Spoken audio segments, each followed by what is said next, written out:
Hey y'all, hey. It's your girl Morgan Renee. Look, I wanted to tune in with another story time with more of my, but this time I wanted to read this book, Black Privilege by Charlamagne the God. I've been had this book for quite some time and have not read it yet. So, uh-oh. Did I do something to make, okay. So anywho, let's just get into it. So the chapters look a little lengthy, so I might only get through the intro tonight. But when did he write this? When Charlamagne? And for the if you ever listen to the Breakfast Club, the bald guy, dark skinned guy on there, Charlamagne, that's him. Um, this was written in 2017. I'm reading this in the year 2025. So, let's get into it. So, intro is called Black Privilege. Privilege. Let me enunciate. Opportunity comes to those who create it. See his thought process on this. Let me see. First, let me read the I do like to read the table of contents sometimes. So he got the intro, then he got different principles. He got 8 principles in this book. The first one being, it's not the size of the pond, but the hustle in the fish.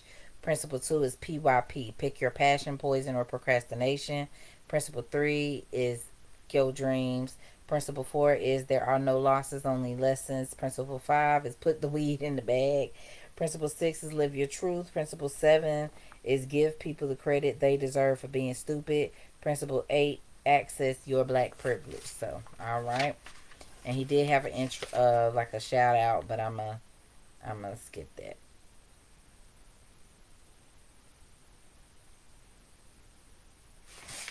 All right, introduction. let Let me tell you about the first time I started living my truth. I was 15 years old and living in Moncks Corner, South Carolina. If you're not familiar with Moncks Corner, it's a small town of less than 8,000 people about 30 miles north of Charleston. For most of my teenage years, my family lived in a double wide trailer on a dirt road on the edge of town. My mother was a high school English teacher and a Jehovah's Witness, a straight laced woman who did everything by the book.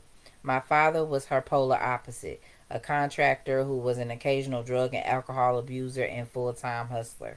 One of my favorite activities back then was to talk on the phone. Not a cell phone either, but an old fashioned landline. If you think sexting is better than talking, you don't know what you're missing.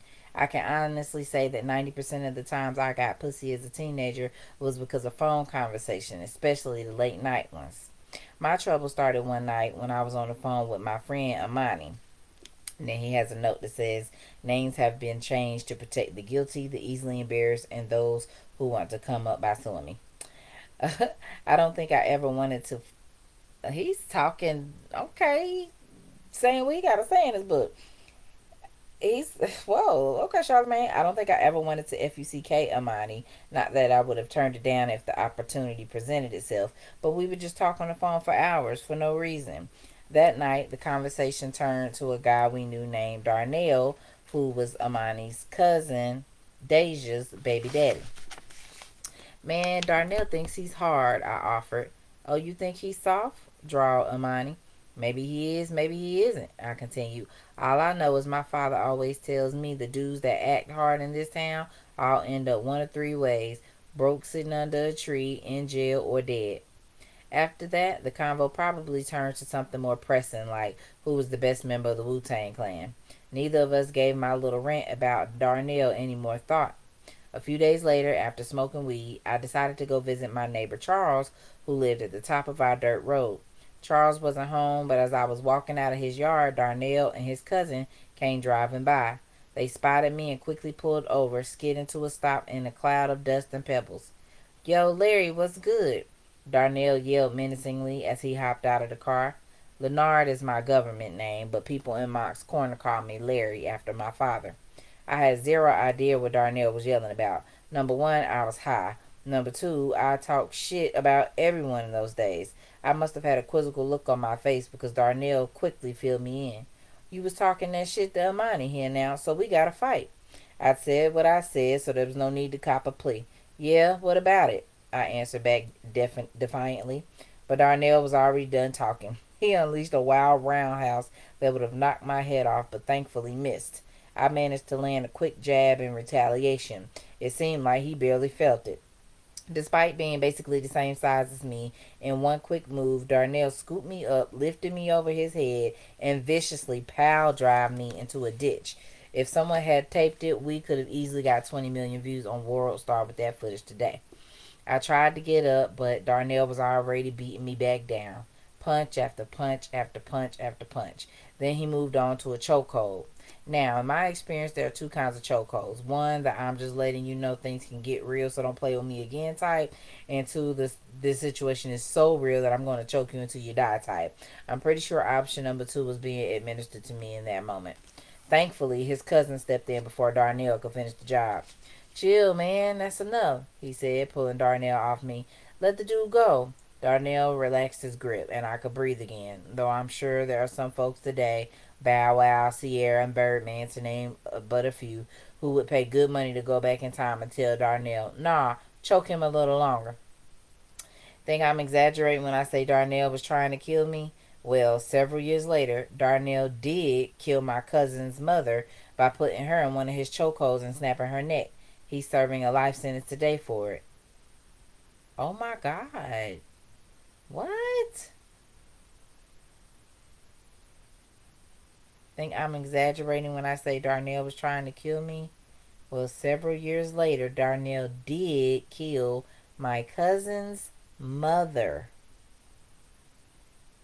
by putting her in one of his chokeholds and snapping her neck. What the hell? He's serving a life sentence for it today. At the time, of course, I didn't know I'd been in the grasp of a killer. I was more concerned that I looked like I'd just gotten into a head-on collision with a Prius. I didn't want anyone to see me with my face bruised up, so once Darnell and his cousin drove off, instead of going home, I limped across the road and crawled into a vacant trailer we used to live in. Sitting on the floor with all the shades pulled dark, I started crying, ashamed that I'd been beaten so badly, not to mention afraid of what my father would say when he saw me. Get the fuck out of here, he told me after I tried telling him someone accidentally slammed the door in my face. You think I'm stupid? Once I got over the shock of what had happened, I started feeling better. After a while, my tears even turned into laughter. How could I not laugh at myself? I looked like Martin after he tried to box Thomas Hitman Hearns. I literally had a knot on my head so big a doctor would eventually have to shave it off. Oh my God. I was happy because I sensed that I'd entered a new stage in my relationship with the truth. Most people would have walked away from a beating like that thinking, I really got to start watching what I say. I had the opposite reaction. If I just survived that, there was no way I was censoring myself at all. Well, that's crazy. That should have showed you that you gonna have it coming if you say the wrong thing about the wrong people. Crazy. One of my favorite songs at that time was Notorious B.I.G.'s Unbelievable, where he rapped, If I said it, I meant it, bite my tongue for no one.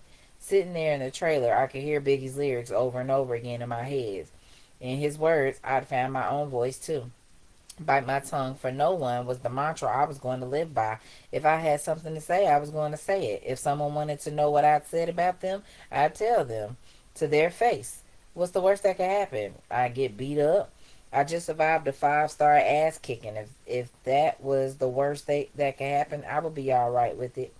Bite my tongue for no one. Throughout my years as a radio guy, hold on. Okay, he got a star at the bottom of this page. I missed it. Okay, so he said if that was the worst that could happen, I was all right with it. Do you know they let prisoners on Facebook now? I didn't. And the other day I got a friend request from Darnell. When I saw his face pop up on my screen, I immediately thought, no, he's out, and almost had a heart attack. When someone beats you like that, you never get over it. Oh, Lord. Damn, Charlamagne. Okay, bite my tongue for no one. Throughout my years as a radio guy, first on local stations in South Carolina, later as a co-host on Wendy Williams' show, then as the host of my own show in Philly, and eventually as part of the Breakfast Club, the syndicated radio show I host on New York City's Power 105.1 with DJ Envy and Angelique Yee, which now in 2025 he's doing it with DJ Envy, just hilarious, and some other girl who I'm not familiar with because I haven't been listening since Just and the other lady arrived. Anyways, back to this. I have been asked, not to mention threatened, to watch what I say more times than I can remember. I've been hated on for my honesty, fired for my honesty, even punched in the side of my head for my honesty. But I've never for a second doubted that honesty is not only my best friend, but also my secret weapon. Almost 20 years later, my tongue remains unbitten. Perhaps the best example of the depth of my commitment to honesty is the first time I interviewed Kanye West on The Breakfast Club. To give you a little context, the interview happened while he was out on tour supporting his Yeezus album, which I thought wasn't up to his usual standards. To make matters worse, Kanye had been delivering long rants about how the fashion industry wasn't giving him a fair shot, how he was a genius but no one in power in the industry understood his vision, how he felt like a slave to major corporations. In my eyes, instead of trying to keep up with the Kardashians and worrying about whether an editor at Vogue liked his blouses, Kanye should have just focused on what made us love him in the first place: compelling, heartfelt music. I knew that as long as he was connected to the people via his music, all his other dreams and aspirations would eventually fall into place. In order to get him back on track, at the end of the day, I am a Kanye fan and I want him to succeed. I started calling him Kanye Kardashian to poke fun at his new image. I also named him Donkey of the Day several times, a daily feature on the show where I give someone the credit they deserve for being stupid.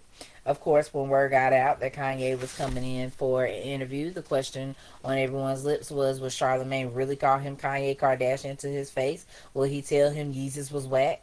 That's certainly what Natima Nameem, Kanye's rep from Def Jam Recordings, was worried about when she arrived at our studio the morning of his interview. Charlamagne, whatever you do, she implored, please don't call him Kanye Kardashian. You gotta understand why that's not cool. Being the pain in the ass that I am, I crushed that dream right away. Since you asked me not to say that, that's the first thing I'm going to say, I told her. Though in truth, I was always going to say it regardless. I added that little dig because I really hate when publicists and laborists ask me not to do my job. I'm here for the listeners, not the artists, and certainly not the labels. If there's something I feel listeners will want me to bring up, then that's what I'm going to do. Here's a little radio 101. Listener benefit trumps everything else. True to my word, as soon as the interview began, I got right into it. They said it would never happen. A repeat Donkey of the Day offender, I said as Kanye smiled uncomfortably. Kanye Kardashian. I wasn't done. As soon as the talk turned to Yeezus, I was truthful with Kanye. I didn't like that album at all, and I was a Kanye West fan, I told him, but Yeezus was whack to me. Was I being a bit of an a-hole by calling Yeezus trash or by introducing him as Kanye Kardashian? Of course. But Kanye is a certified a-hole himself and he respected my honesty. Despite the rocky start, we ended up having a great conversation. The interview created so much heat that I ended up getting profiled in Rolling Stones and the New York Times. That's a lot of attention for an ex-felon from Moncks Corner with a night school diploma. And while I appreciated that people found the Kanye conversation compelling, the fact is mainstream America was just learning what people who have been listening to me for years already knew. Every interview I do or conversation I have is rooted in honesty. Whether on the radio, on my podcast, or on TV, I'm always going to be honest. Honest about myself, honest about my opinions, honest with whomever I'm talking to. That commitment to honesty was one of my main motivations to write this book. I've lived a great life thus far and enjoy every step of the process, the highs and the lows. I don't like to label those experiences good or bad because they're all a part of one lifelong process. I've learned something from each and every one of them. I've actually been a bully and been bullied. I've been a drug dealer and a so-called thug, a so-called nerd. I've been to jail a few times. I've come within inches on more than one occasion of fulfilling my father's prediction for Darnell and all the other knuckleheads in our town, broke under a tree, dead in the ground, or rotting in jail. But despite all that, to quote the great Pastor Young, aka the rapper Jeezy, here I stand, a grown-ass man. Yes, that little boy on the dirt roads of Moncks Corner, South Carolina, is a grown-ass man now and has managed to realize all the dreams I have for myself.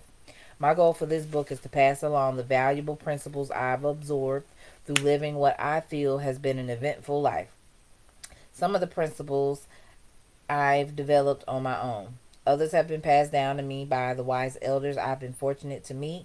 Despite having a big ass mouth, I pride myself on having big ass ears too. I'm a great listener. Regardless of their origin, I'm hoping no matter what your background or situation, you'll find value in all of these. Success isn't determined by the size of the town you're from or what sort of home you grew up in. When I first started doing radio in NYC, people tried to make me feel ashamed of coming from a place where you pull over when you see roadkill. Pro tip: if it's cold, you leave it there. If it's warm, it's dinner. But even ill. But even if Monk's Corner was a small town, it had a magic in the air. Magic that I was able to harness and motivate myself with. There's something special wherever you come from, too. Find it and use it to help it propel you toward your pursuit of greatness. That's some good advice. In order to change your life for the better, first you must change your lifestyle, which can't happen unless you change the people around you. My family didn't have much, but I still got off to a good start in life. Wearing glasses and a fanny pack, reading Judy Blume books, and hanging out with nerdy white kids. Then I made the mistake of ditching all that for my cool cousins who were thugging. Note: a note on the term cousin. I'm going to be using it in the southern sense. A cousin refers not only to blood relatives, but a lot of other folks too. Truth is, I still don't fully understand who my true cousins are. It's very confusing when you don't know which of your cousins are actually related to you, not to mention very awkward after you've had sex with a couple of them. Okay. Then I made the mistake of ditching all that for my cool cousins who were thugging. I had one foot under the tree my father always told me about, one foot in jail, and let's call it my dick, aka my third leg in the grave. Thankfully, I woke up and realized I had to cut all the losers loose, even the blood relatives, even if I was ever going to reach my potential. I hope this section will help you see that no one is a victim of circumstance in life. No matter how or where were raised, you can make the choice to live a different way. Often, the most valuable advice you can give someone is fuck your dreams. Sounds like pretty depressing advice, but it comes with a qualifier. F your dreams when they aren't actually yours. For young African Americans, relatable images of success are often limited to sports and entertainment. Too many times, the dreams you think are yours are actually someone else's. You're only chasing them because you've seen them working for others. I should know. I wanted to be a rapper because that's what I saw young black men who were successful do. Thankfully, someone who could see I didn't have the skill set to be an MC had the courage to tell me, F your dreams of being a rapper. It turned out to be the single best piece of career advice I ever received. This is why I often say if you don't have anything nice to say to anyone, say it anyway. As someone who has been fired countless times, I can promise you there are no losses in life, only lessons. From getting let go from Taco Bell by my own sister, no less, to getting canned from Wendy Williams' show, to every single time I've been fired or a short time later, I've always landed in a better position. As long as you don't compromise who you are, no matter how many pink slips you get, there's always going to be something better out there for you. Learn how to trust what I call divine misdirection.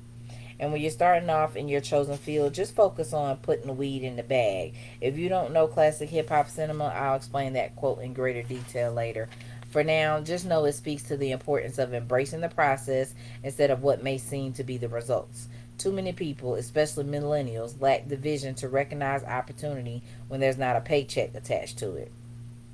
Always live your truth. When you live your truth, can't nobody try to use that truth against you. For instance, do I look like a teenage mutant ninja turtle? Of course I do. By embracing my egg-shaped dome, I've taken all the ammunition away from people who call me the truth ninja turtle or a burnt ninja turtle. By laughing at those comments instead of getting uptight, I've replaced a perceived weakness with power. You might not look like a ninja turtle unless your name is Neo yourself, but chances are there's something you're uptight or embarrassed about that you could actually turn into a positive by just embracing the truth about yourself.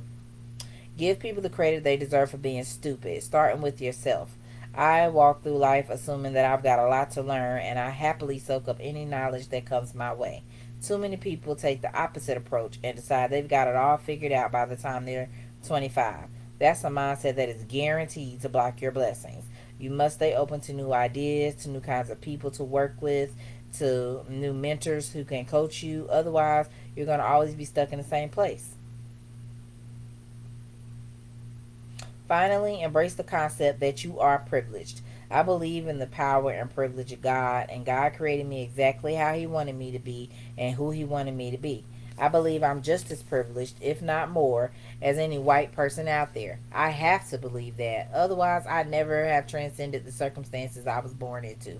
No matter what your circumstance in life, you must adopt the same attitude. You must believe strongly that you've got Latino privilege, Asian privilege, tall guy privilege, smart girl privilege, whatever your particular situation may be. And then you got to have complete faith in your privilege. This book is only for those who believe that they can create their own opportunity. Because if you don't believe in your ability to create breaks for yourself, then this book can't do anything for you. In fact, just put it down now. Then find your receipt and return it before you accidentally get some Polynesian sauce on your from your number one at Chick-fil-A on the pages and can't get your money back. I need to share these principles in a book because I know just how much power the written word holds. Plus, it didn't hurt that the publisher wrote me a nice house check. Remember, I'm the son of an English teacher. From an early age, my mother kept a book in my face. Those books, combined with her love, are what nourished my imagination and inspired me to transcend my circumstances. Books are what provided me with a sense of escape when the tension between my parents made our home feel suffocating. Books helped give me the confidence to dream bigger than I was supposed to as a poor black boy growing up in the rural South. Books are where I got the name Charlamagne, even if I did misspell it. My life is a living testament to the transformative power of books. Having said that, as you might have noticed, the language in this book is going to be raw. I'm raw on the radio, I'm raw on social media, I'm really raw on podcasts, and I'm not going to change up now just because I'm an author. That means jokes, most of them tasteless, will be made at people's expense, including my own. It also means some of the topics I touch on might make you uncomfortable, especially realities that many in America would prefer to sweep under the rug. Realities that are inevitable when cycles of poverty and neglect are repeated year after year, generation after generation. I'd say sorry in advance, but the truth is, I don't give a fuck. If you're looking for a book that sugarcoats situations and runs from reality, then you're in the wrong place. If you're wondering how uplifting principles could come out of a potty mouth like mine, it's simple. I'm a firm believer in the concepts of ratchetness and righteousness. By that I mean embracing the full spectrum of the human experience includes both ignorant and inspiring moments. Far from being mutually exclusive, they're the yin and yang of a fully lived life. So, enjoy the ratchet moments and get inspired by the righteous ones. Remember, shit is the best fertilizer. It's what helps the flowers grow. Finally, I'm not going to spend a lot of time talking about all the famous rappers I've broken bread with or bragging about every beautiful woman I've talked into my bed. Yes, I've been very fortunate to meet a lot of the artists who inspired me growing up. Yes, I've had sex with more beautiful women than anyone who looks like me has any reasonable right to. But I've got bigger fish to fry. I want to show you how opportunity truly does come to those who create it. I want to tell you about the people I grew up with in Monk's Corner, how I learned the right way to live from my father's words, just as how I learned not to get down from many of his actions. I want to speak to you about the village that raised me and how so many of the mistakes I made could have been avoided if I had listened to my elders. I want to tell you how the spiritual legacy of the African slaves can still be felt in South Carolina 400 years later. You're going to hear about UFOs behind my grandmother's house, tales of my crazy cousins, the dudes I slung crack with, the teachers at my high school who we tortured, and the guys I got locked up with, including my pops. The colorful cast of characters that made this rural southern town feel like the center of the world to me, because ultimately those people and experiences, much more so than any celebrities I met in New York or Los Angeles, represent who I am, what I could have been, and what I've become. I went from Monk's Corner to Madison Square Garden, all on MTV, telling them how I sold D. There really is a Jay-Z bar for every situation. From reading liners on a 50,000 watt station in South Carolina to hosting the biggest nationally syndicated hip hop radio show, actually one of the biggest radio shows in the country, period, which just happens to be rooted in hip hop. From not even being registered to vote to actually interviewing presidential candidates and having them vie for my endorsement. If you've ever wondered whether you can change the trajectory of your life, I'm here to tell you that you can.